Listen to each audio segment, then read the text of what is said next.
Assalamualaikum warahmatullahi wabarakatuh. Wilajeng siang rerencangan sadayana nepangkeun nama abdi Rahel Permatanisya. Nami abdi Sifwa Syahirah. Nami abdi Balkis Anastasia Putri. Oke, abdi sareng rerencangan salaku wartawan hoyong ngawawancara warga VIP. Mangga kenalkan diri. Nami abdi Siti Aisyah Kuinisa. Nami abdi Rasisa Aira Ekasaki.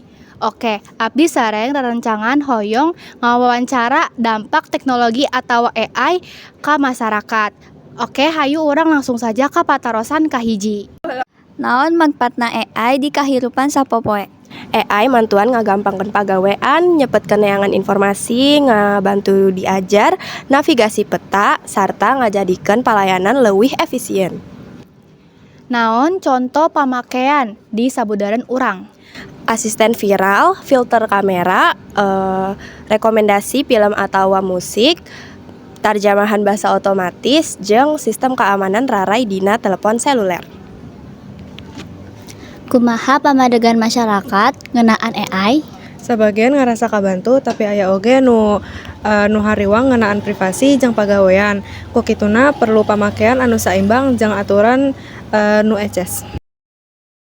Naon kacidekan ngeunaan pangaruh teknologi atau AI? AI mau loba manfaat lamun dipake kalayan nu jaksana, tapi tetap kudu diimbangan ku etika, pengawasan jeung peran manusia.